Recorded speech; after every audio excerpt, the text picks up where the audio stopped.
Thank you everybody for joining us today for the FTC ban on non-compete agreements webinar. With me today, I have Scott Johnson. So Scott, go ahead and introduce yourself. Hi, my name is Scott Johnson. I'm in the corporate group at the firm. I specialize in just general corporate matters, employment matters, and business litigation.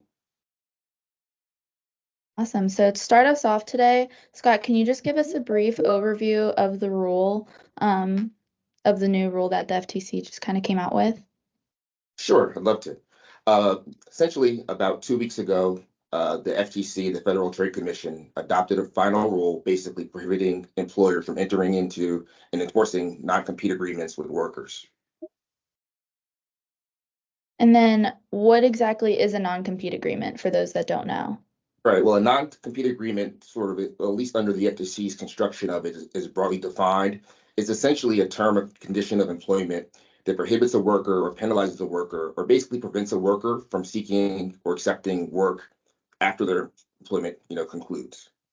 So it's pretty broad there. No, definitely.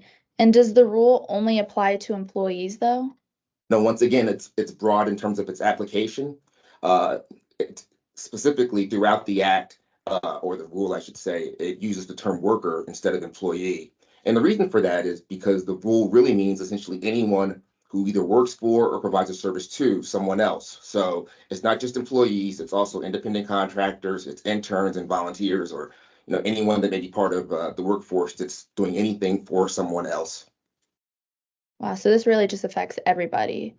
Everybody, yeah, everybody that's doing something for someone else that's getting, even if they're not getting paid for it, essentially. No, for sure. Well, this is really important. So, what is exactly the FTC and what prompted them to adopt this rule? Sure. Well, the FTC, Federal Trade Commission, was born out of the Congress passing the Federal Trade Commission Act in 1914. And the purpose of the FTC was really twofold. I mean, for one, it was to create an independent government agency to protect the public from sort of unfair business practices. And then the second was also to inhibit or prevent unfair methods of competition. So essentially, those were the two functions that are sort of borne by the FTC. And a lot of people, a lot of clients sort of don't understand how a federal agency can kind of get involved with respect to regulating what two private individuals or entities may agree upon. But that's generally the reason why. It's sort of this widespreading sort of objective goal that the FTC is empowered to look over. And when will this rule go into effect? This rule will go into effect 120 days after the date it's published in the Federal Register. Typically, it takes a month or so before that happens. The rule is 570 pages, so I guess it takes a long time to put that in sort of final official form and to get it, published where it needs to be published. So really, we're looking at late August, maybe early September, roughly, as to when the rule will actually go into effect. So it's pretty soon though. Yeah, I mean, it certainly should be on everyone's radar. It's far enough away that you have time to kind of prepare and understand the implications of it, but it's not so soon that you need to act tomorrow. No, absolutely. And what are the pertinent exceptions and limitations to the rule? Before I get to that, if I may just sort of deviate for a second, Yeah, absolutely. just to address something else in terms of just why non-competes. You may understand that the FTC deals with unfair competition, but what's so bad about non-competes? Why sort of get involved in that area? And the fact of the matter is that non-competes have been really a subject of tremendous scrutiny for decades. Courts have continuously throughout the country worked to narrow the scope of non-compete clauses. Multiple states have passed legislation banning non-competes, and multiple occasions, as recently as last year, even Congress has attempted to pass legislation that was essentially amount to a ban on a non-compete agreement. So what's the issue there? Well, there's basically three issues, and it's basically that non-competes are perceived at least to be harmful to people, businesses, and the economy as a whole. Workers are restricted from where they can work when they leave their job, which impacts their ability then to get a better job and better benefits and better salary. People are then less inclined to start their own business, which in turn then means there's less providers of services and means that the existing service providers with less competition can raise their prices. And then finally, it's bad for the business, at least in theory, in that it makes businesses more difficult, makes it more difficult for businesses to attract qualified workers, which then keeps them from getting the best talent to hire the positions that are available. So that's really sort of the underlying purposes of why the FTC has taken this really drastic step, and it is a drastic step. It's really to sort of even out competition and to provide better working environments for everyone that's involved. And I think the estimates I've seen have been billions of dollars will be essentially saved as a result of the FTC taking this action.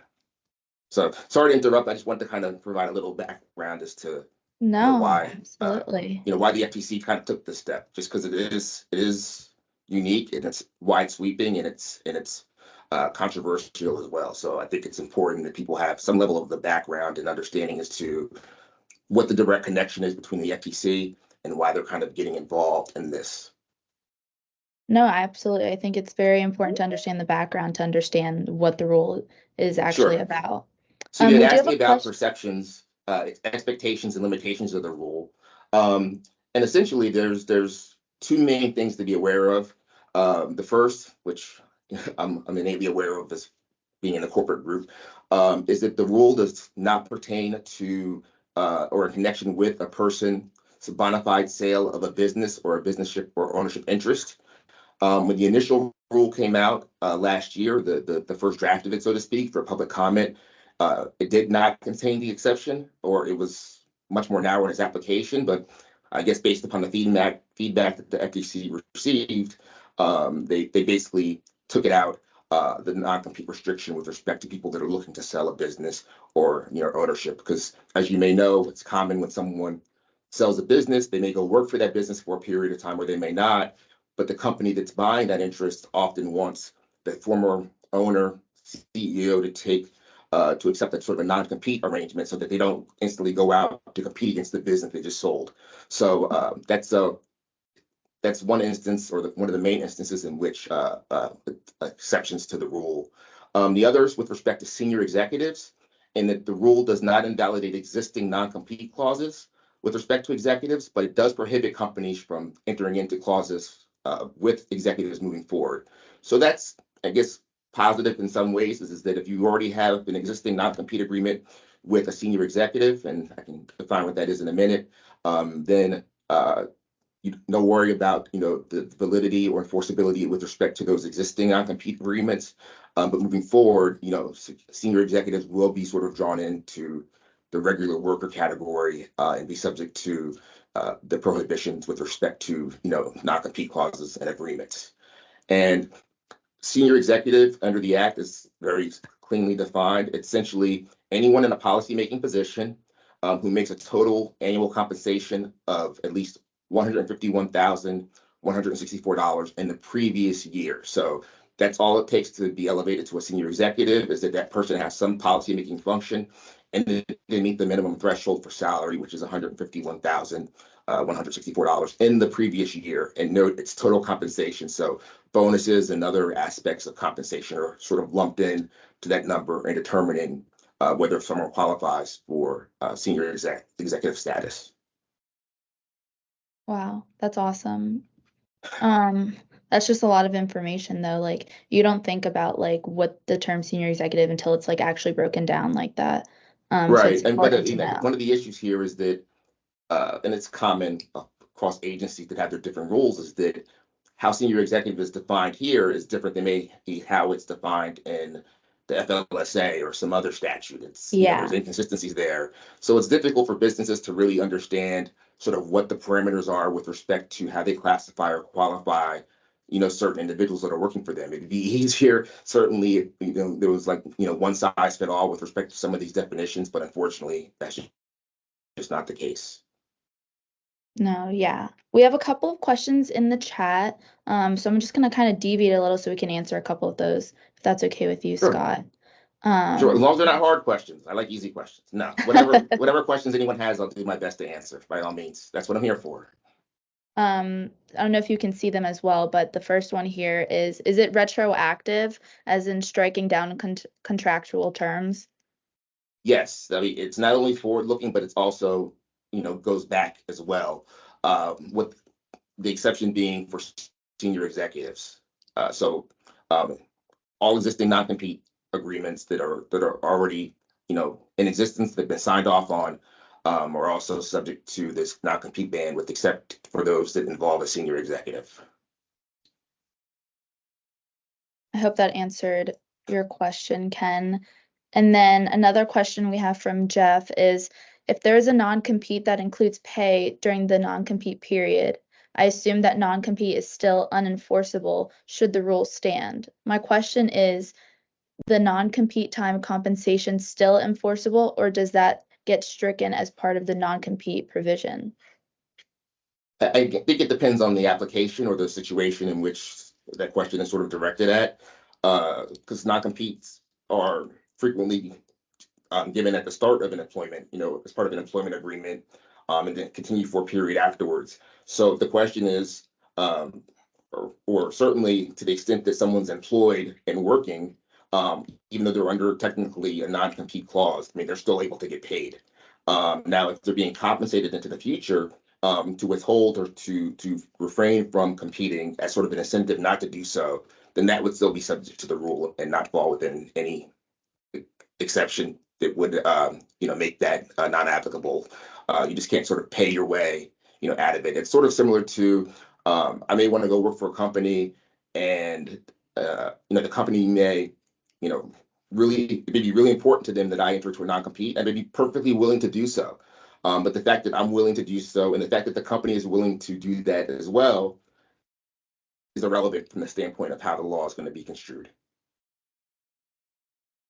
Excellent. We will get back to some of the questions in the chat, but I'm gonna ask some other ones as well, so we can kind of get people's minds going, and you guys can ask more questions as we continue. But Sure. do businesses have to inform workers about the rule? Yes, they basically do. Basically, anyone that they have an existing non-compete with, and once again, there's a senior executive exception, so no need to think about those non-competes. But everyone else, every other worker that a business may have a non-compete with, the new rule provides that they must provide that worker with, whether they're former worker or current worker, with quote unquote clear and conspicuous notice that the non-compete provisions and whatever they had signed are no longer enforceable. So that's an actual sort of actual assertive or active, excuse me. It's an actual something that the companies have to do. I guess it's an extra step. Many employers may consider it an extra burden. They have to actually figure out, well, who has a non-compete agreement, and to the extent that they have that person's contact information, they have to send them clear and conspicuous notice in writing that non-compete is no longer enforceable. Wow, so they're gonna have to do a lot of extra research on their part. Right, and there's certain industries in which that will be troublesome, just from the standpoint that there's some industries where everyone signs a non-compete upon coming aboard, not just executives. So there may be tremendous undertaking by some companies to provide that requisite notice, and then ensuring that it is quote unquote clear and conspicuous, so that the recipient of that notice clearly understands that that clause is no longer enforceable, that they're free to do whatever they want to do with respect to potentially competing against their former company. Wow. Now, does the rule also extend to other types of restrictive covenants, such as Sure, non? that's actually a really good question, Yeah. because I've had that come up a couple of times. And the answer to that is yes and no. The rule does not specifically prohibit non-solicitation agreements or non-disclosure agreements. Those are the two other primary forms of restrictive covenants that we see within the employment context. But the rule does prohibit them to the extent that they have the effect of restraining competition. So, in other words, a non-solicitation agreement, for example, cannot be drafted so broadly that it has the same functional effect as a non-compete. So, as long as it's narrowly tailored to truly be a non-solicitation agreement, as opposed to being so broad and so expansive that it essentially amounts to a non-compete, then that's still something that companies can use to sort of restrict some of the activities of their workers, post-employment at their at their company. Interesting. Jumping back to some questions that some people have, we have a question from Craig. He says, I assume that an employee agreement, which was primarily non-solicitation based, would still stand as long as it has the proper wording to separate parts which are deemed illegal from parts which are still legal, correct? Yes, if I understand the question correctly, that is correct. To the extent that there's an agreement that contains, whether it's non-solicitation or non-compete or whatever it may be, something that goes against or maybe considered, violating the rule, then the rest of the agreement stands. That part that sort of is unenforceable, sort of severed out of the agreement, and the rest of it sort of remains intact. So, it's not as if the whole agreement goes by the wayside, only the offending provisions. I hope that answered your question, Craig. If Jumping not, you back, can ask again. and then jumping back to Jeff, because we were just talking about senior executives. He goes, senior executive was policy influence and 151K. Is that both or either or? A smaller business might have a policy influence make far less. Meanwhile, other businesses or entities might pay over 151K without any policy influence. So I'm a bit I missed, confused. I'm sorry to interrupt. I missed the first part, No. or I didn't understand the first part of the question. So can you repeat that, please? Yeah, absolutely. Senior executive policy influence and 151K, is that both or either or? As Oh, in a, it's both. I mean, part of the definition for what constitutes a senior executive is that they make that pay. So they're linked together in that regard. I think he was also questioning because the Sure. small bit for a small business might have a different policy in place and make far less than what the 151K. So Oh, I he's just a see. little Yeah. confused in So that that's an interesting aspect. question. So essentially, um, you can have a senior executive in a small business that may not make as much money as the equivalent in a big company, say a controller or something of that nature. But at the smaller company, they make far less money. It's really both. It's having the policy making position and making at least 151,000 in the previous year. So I guess in theory, there may be instances in which someone truly is a senior executive, maybe a CFO or a CEO, but because of the fact that they, didn't meet the minimum threshold to qualify for senior executive status, means that they're, thereby would be subject to having existing non-compete agreements enforceable. I I'm hope that sorry, not answered. enforceable. I mean, yeah, enforceable. So they're not able to compete because, um, senior executive. I'm getting tied up here. I think No, hopefully you're fine. you know what I mean. But essentially, senior executives are sort of exempt from it sort of applying retroactively. And so if someone happens to be a senior executive in terms of status, in terms of a policymaking capacity, but they don't, make the salary to qualify as that, then they're treated like another worker. And the rule would apply to them as well with respect, not only moving forward, but also moving backwards or looking backwards to existing agreements they may have in place. I hope that answered your question, Jeff. Jumping back to the other questions I had, Sure. what are the biggest concerns businesses have about this rule? I mean, really, it's really just born out of protecting trade secrets and proprietary sort of business information. I mean, that's really, at least in theory, the purpose behind non-compete agreements is the concern of businesses that someone is going to take, whether it's customer lists, whether it was sort of how the widget's made, or whatever the secrets may be at hand. And as soon as they're let go or separate from their employment, they go start their own business and utilize that information, those trade secrets, that proprietary information, to further their own business interests, or they to a rival, in which case, that rival then has access to information that it may not have, in furtherance of them being able to compete at a higher level. So, essentially, non-competes are the way that businesses can sort of control that, and they're extremely popular in the, in the medical field, with doctors and physicians for obvious reasons. Just because if you have a list of all the patients and you've seen hundreds of patients over the last 2 years, and then you want to start your own practice, well, there's an inherent interest there on the part of the company of doctors to keep you from doing that. So that's really where the biggest impact is, not necessarily with respect to physicians, but just with respect to any business that may have things that are looking to protect some type of trade secret, whether it's customer information, financial information, marketing strategy, all those different things that are sort of important to a business separating itself from others. No, absolutely. Going back to some questions we have in chat, we have one from Jennifer. If there's a contract provision that is combined non-compete solicitation / non-hire provision, is it likely that the entire provision will be struck, thereby invalidating even the non-solicitation portion of the provision? It depends on how it's drafted, and how intertwined it is. If it's so intertwined so as not to be able to distinguish what part truly constitutes the non-solicitation part of it and the non-compete part of it, then that whole provision most likely would be struck.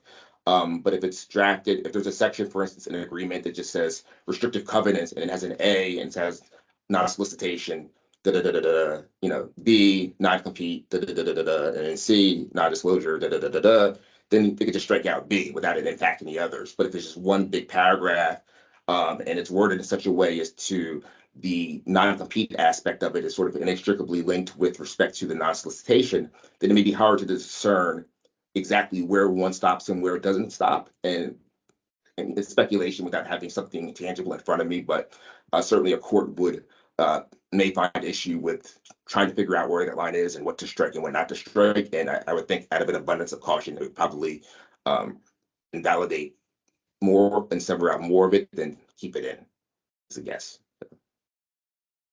Thank you. I think that answered Jennifer's question. She said, great, thanks. And then we have a couple other questions in here, from Dennis. I understand that several organizations have already sued to gain an injunction against the new rule. Do you have any idea what they'll use as a basis of these complaints?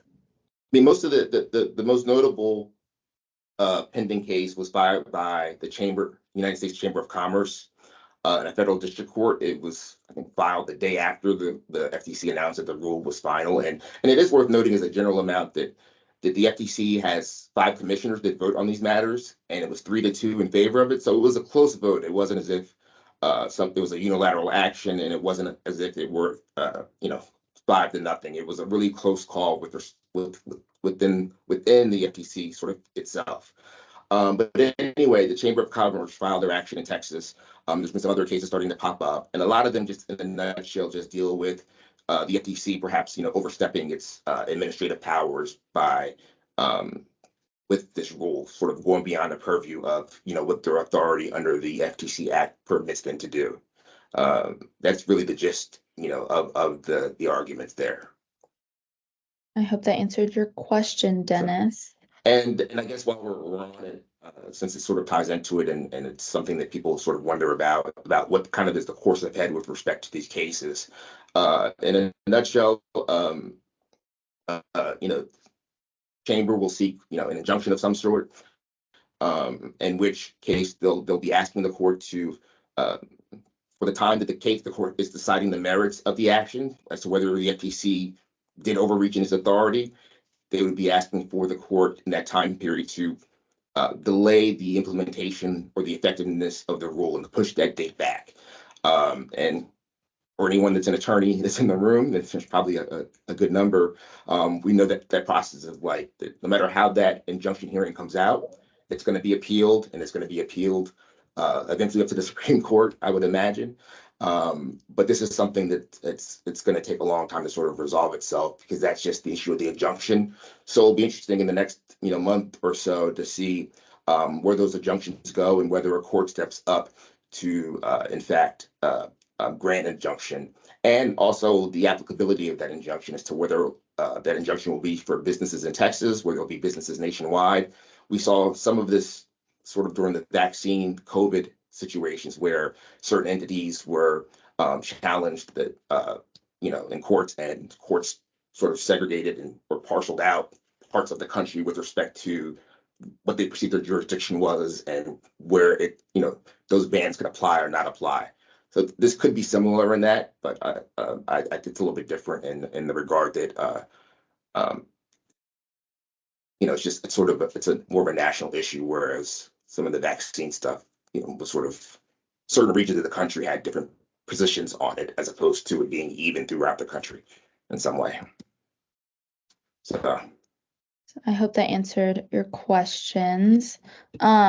Also, just a little side note, Scott will be available after to answer any additional questions that you may have, and then we will be providing his contact information as well if you have any specific questions you want answered. But please keep your questions coming. They're great. I'm glad we're being able to answer what you guys are thinking about. Moving on to some other questions that I had. Okay. I know we touched on this a little bit with one of the questions we'd answered earlier, but like, how does the rule interact with existing rules and laws that states may adapt regarding non-competes? It's intended to supersede everything else, whether it's state, federal, anything that's inconsistent with its wording, with its intent. It's deemed to supersede, that regardless of whether it's a regulation, a statute, an order, another federal rule, another federal statute, et cetera. The exception to that would be, in the instance of, say, state legislation, and say a state passes, an ordinance or a statute of some sort. Then, if that legislation affords workers more rights, then that's fine. But to the extent that the floor is just like with every other federal law or most federal laws, the floor is the law. And if you want to give more rights to someone as a state, then you can certainly do so. And the same is true in this instance. Wow, that's that's going to be very different, I feel like, between every state. Yeah, and as I mentioned, there are a few states already that have, non-compete clauses on the books, and they'll Yeah. have to take a look as to whether, those state statutes, how compatible they are with respect to the federal one, and then they'll have to decide whether if it's too restrictive, or if their own state statute is not as far reaching as the federal statute may be, then there may be states that challenge the authority of the FTC based on that alone. Their argument's a little bit different than the chamber argument, but it's something that it's conceivable. But there's only a handful of states that even have, sort of, active non-compete legislation, on the books. So, but no, they'll definitely have to take a look at their law and figure out, where it complies and where it doesn't comply. Wow. That's just going to be a lot for everyone. I feel like this is going to be continuing on, I feel like, for quite some time with everything that everyone's going to have to look through. Moving on, what are some strategies that businesses can adapt to help them mitigate the risk arising from the rule? There's a few that have been bandied about. I mean, this is a new rule. People are still adjusting, sort of getting used to it, and we're still trying to figure out, where the loopholes may be. A lot of times, the strategies that arise with respect to rules and laws come from trial and error and testing in courts and things of that nature. And we don't have the benefit of any of that. But the FTC cites a couple of different strategies that businesses can utilize to perhaps curtail some of the concern with respect to misappropriation or of trade secrets. I'm skeptical that any of these would really apply. I don't know how they will all apply, but I'll give them to you nonetheless. One is, since the non-compete ban isn't a specific explicit ban on non-solicitation or non-disclosure agreements, as long as they're not overly drafted or overly broad, employers can use those to sort of curtail what employees may be able to do or not do afterwards, depending upon what they're trying to protect. Fixed term employment contracts, or another idea that are given, fixed term employment contracts that require, advance notice before resignation may be useful, or bonuses or contingent that may require repayment if an employee ends, working before a certain time period. Those are the three that are most widely discussed within the FTC opinion, rule, or the preface to the rule, and that been bandied about sort of online. But again, I don't. I mean, I guess the first one, non-solicitation agreement, may be helpful in some instances to effectuate the same purpose as a non-compete if it's really well done and really terribly spectacularly. But I don't see how a fixed-term employment contract or the bonus aspect of it would. I don't think, as a practical matter, how that would truly help businesses sort of mitigate the risk. So we're going to have to kind of see, if and when it's implemented. We're going to have to see what situations carve out exceptions just by virtue of the rule being challenged in courts, and courts having actual agreements in front of them to distinguish where the rule may apply and not apply. So it may take some time for that to truly be known. And then what would the repercussions for companies who violate the rule? I mean, there's two different ways or two different types of, I guess, repercussions that, may happen for a company that violates the rule. The first certainly and clearly is, having the rule challenged in court. If a company, has a non-compete with an existing worker, and the existing worker goes off and tries to compete, then the company can seek conjunctive reaction or perhaps try to, go after that employee for damages in some sort of way. Certainly with this rule now in place, it's going to make that legal challenge, you know, once it's effective, the rule at least, it'll make that legal challenge extraordinarily difficult. And maybe the worker will be able to get damages out of it as well. So, I mean, that's sort of the most direct repercussion is the chilling effect it will have on even employers sort of seeking to, enforce existing non-competes that they may have or trying to figure out a way to enforce it. Then the second is that the FTC does have sort of the power to commence an administrative action or seek injunctive relief sort of in federal court. But both of those are really geared towards stopping the action, and restraining it, injunction, as opposed to financial penalties that we see sometimes with other statutes and regulations, where federal agencies have the authority to not only, you know, issue an injunction or seek an injunction, but also to recoup, damages. I mean, we see that with the Department of Labor most commonly with respect to, the FLSA, and some other regulations. But really here, the main repercussions aren't so much financial for companies. It's really just being called into court or into an administrative form and, having, your non-compete sort of been invalidated. Wow. Which, I Those mean, are that's really good to another thing. know. Um, I mean, there will be employers because everyone sort of, a lot of people try to skirt the rules that will say, yeah, I know we're not supposed to have this, but I'm going to put this in here anyway. And if they're willing to sign it, they're willing to sign it. And if it becomes an issue, then, we'll back away from it or whatever it may be. We're going to see all kinds of iterations of people seeking to, find, effective ways to get around sort of the intent and spirit of the rule.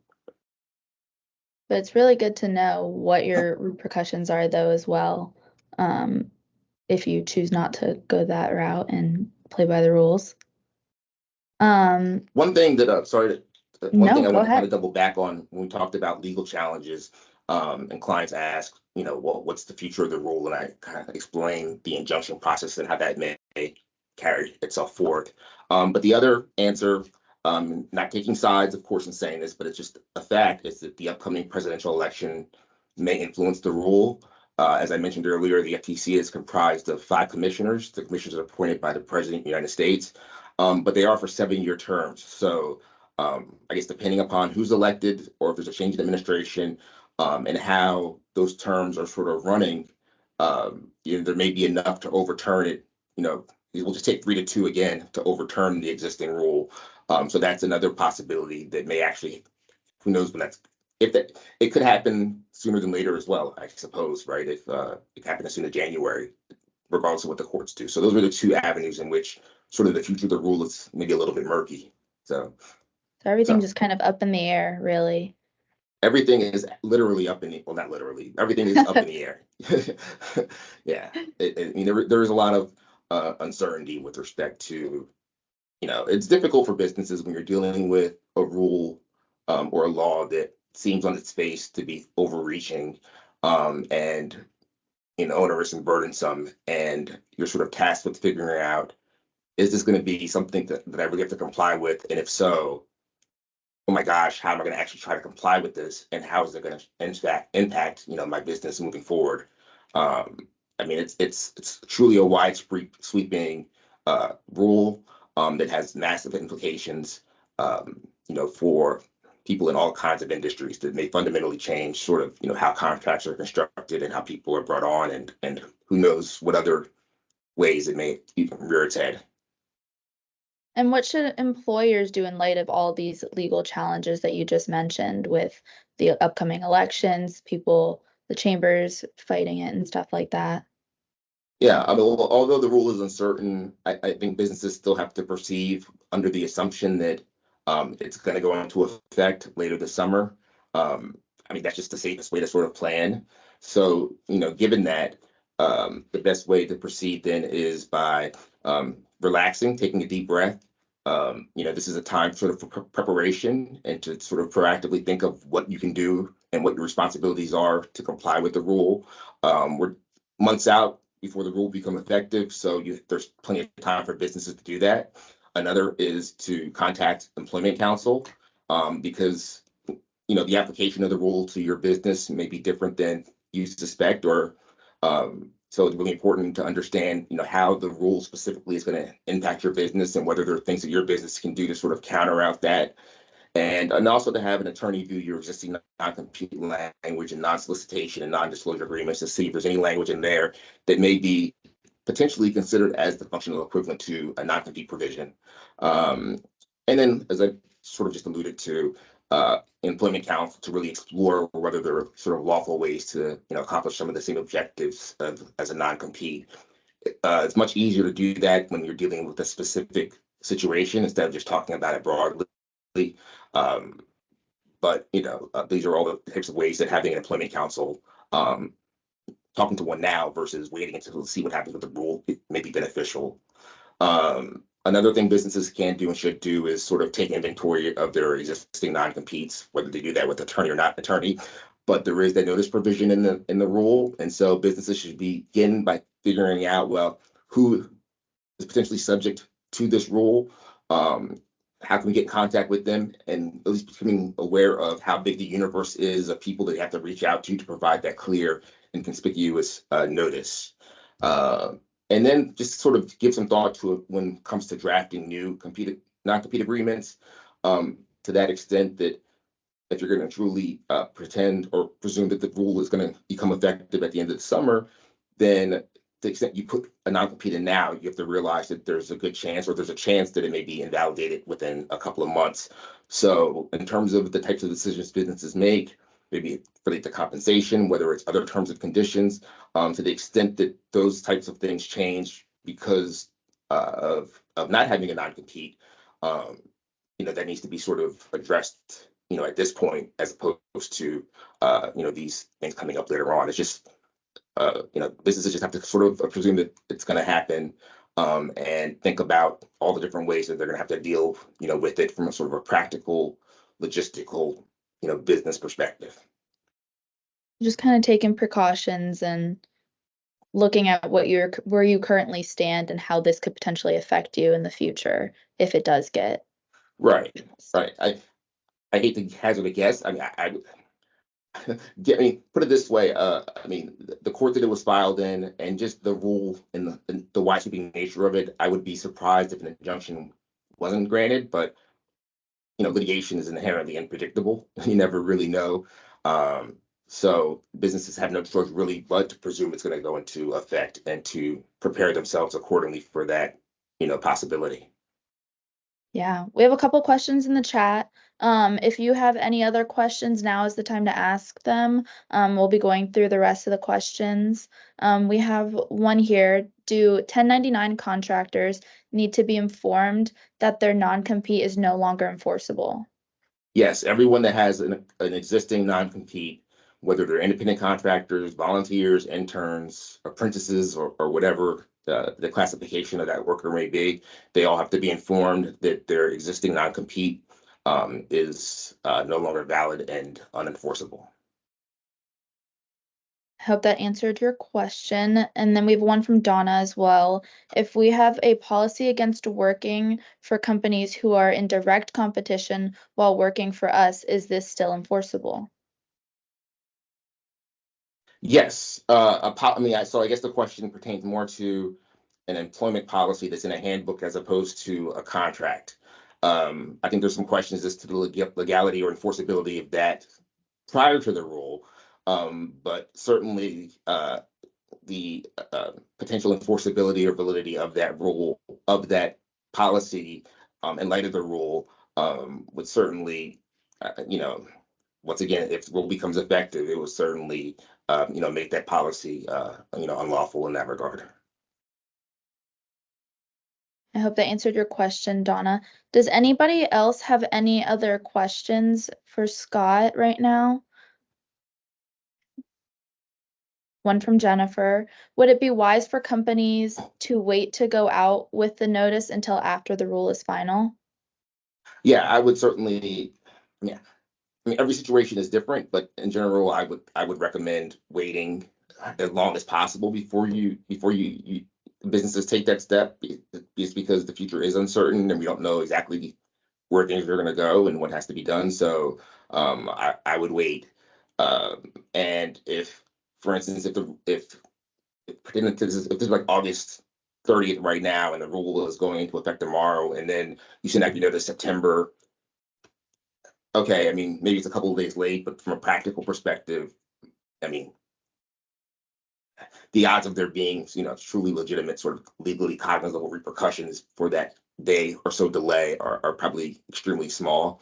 But yeah, I would wait, and if we get to say mid-August or so, and or as the date gets more refined with respect to the specific date in which it will be published, the rule in the Federal Register, then that's the time you can kind of start thinking about, gee, well, how are we going to go about, when are we going to send these notices out, and in what form are we going to send them out? I mean, certainly don't wait till the last minute, but so don't wait till the day before or even afterwards. But I just said that to sort of state that, it's not as if you're a day late, you're going to be fined a certain amount of money. But certainly, the idea would be to comply with the terms of the rule and with respect to, the notice aspect of it.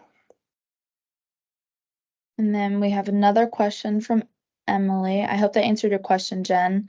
Can we still have, And just to be clear, it's yeah, the line is once the law goes into effect, right? So it's it's that day, so to speak. It's is when the deadline would be. It's not necessarily before the rule goes into effect. It's when the rule goes into effect. So absolutely. That clarification's good. Can we still have clauses in our client contracts that prevent them from poaching our employees? it depends on the industry. I mean, I'm thinking about the context in which that question is being asked. Is it with respect to two companies that are entering into some sort of an arrangement, maybe a service provider of some sort from one company to another, and there's a clause in an agreement about that entity not being allowed to poach uh, current employees or solicit that employment? Um, I would say, I mean, not, well, I'm thinking about it. I mean, in that instance, there's two companies that are, if I understand the question right, I mean, there's basically two companies that are on opposite sides of the equation. Um, I would suspect, that the other company that's subject to that restriction, um, I mean, if an employee did try to leave, I mean, they may try to, challenge, it under those grounds. I'm just thinking through it sort of, out loud in my head.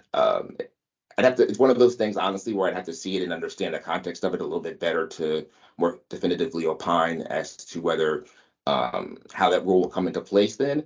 But, anything that would restrain or inhibit competition is going to be an issue. Uh, whether there's a justifiable sort of right cause that uh, a business can take and use that to sue under. I mean, that's sort of a whole different question. Um, you know, so Emily's it's saying it's in government contractor slash subcontractor contractor relationship, if that gives yeah, more I don't context. yeah, that's the area that I was sort of thinking about just in terms of where it may come up. Um, yeah, I would my thought is that if there's something in there that I mean, there's no specific exception that pertains to that situation. So I would think that if there is something in there, they would have the net effect of violating the statute by restraining, competition and limiting people's ability to work elsewhere upon, leaving an employer. Then I would say on its face that that would be invalid, that provision.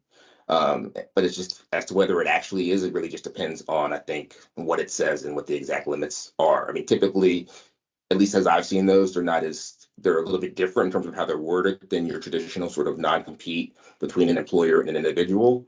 Um, so there may be some leeway there. Once again, even with non-solicitation clauses in the private, sort of industry context between an individual and a company, non-solicitation arrangements or clauses aren't innately banned. They just have to be sort of narrowly tailored. So it's quite possible that in the situation within the government contract realm that it's tailored in such a way that it's not so broad that it wouldn't run afoul of the FTC's rule. I hope that helped clarify, Emily. Donna wanted to clarify from her earlier question that she asked about the policy. Sure. She said to clarify whether the non-compete is a company policy while the employee is employed or the employee is no longer employed doesn't matter. Both are in the ban. Yes, to the extent that another qualification, but to the extent that that policy prior to the rule was enforceable, after the rule it would not be enforceable, except for senior executives with respect to the application looking backwards. So she says, if the employee wants to work for a competitor while working for us, that'll be okay per the rule.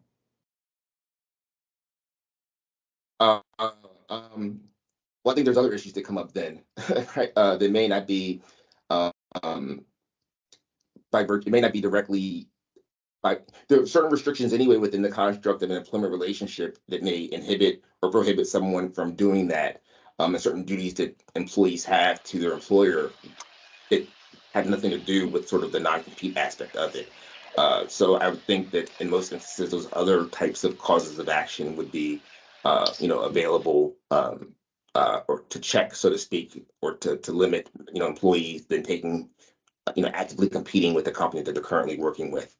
And then I think that that's also there'd be some, legal arguments potentially as to, the applicability of the FTC's rule, in the context of a present, continuing employment relationship, just from the standpoint that, well, no, I guess, I mean, the other rules, the other types of things that would come up, maybe breach of fiduciary duty and things of that nature, I think would be just as sort of limiting with respect to what an employee can do while they're working for you.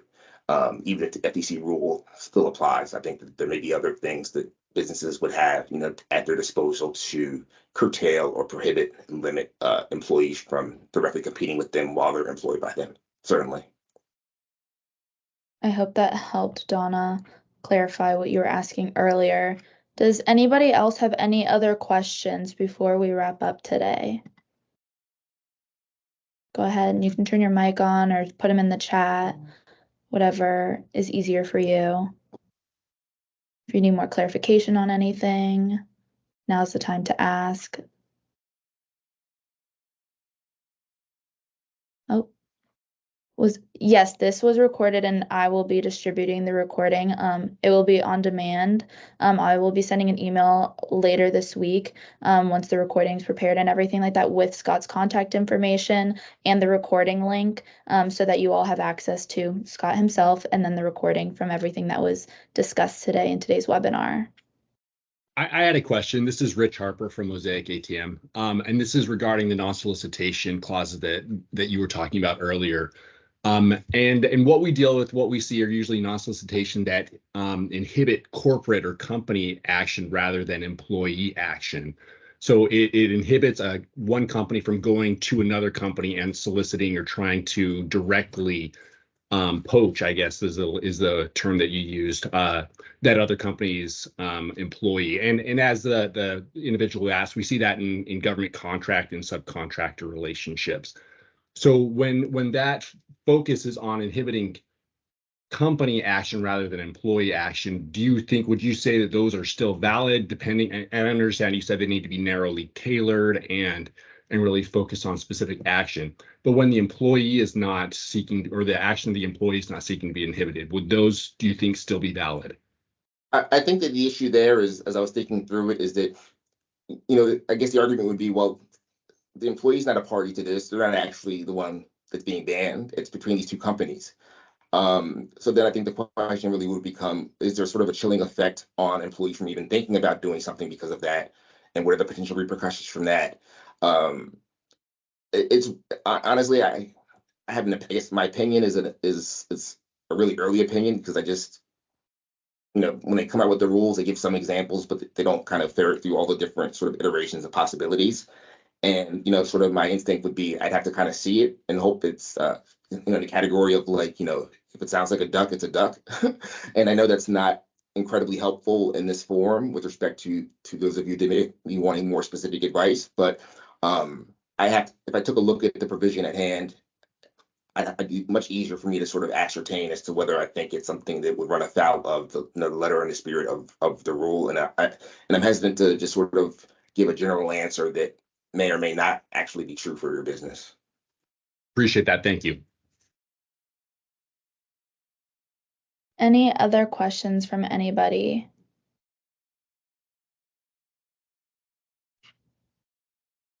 Going once, going twice. Alrighty, well, thank you everybody for joining us today. As I mentioned, this was recorded and I will be sending out contact information along with the recording later this week. So please keep an eye out. Appreciate everyone coming today. And that concludes our webinar. Thank you, Thank you all Scott, for for coming everything. and joining. Thank you.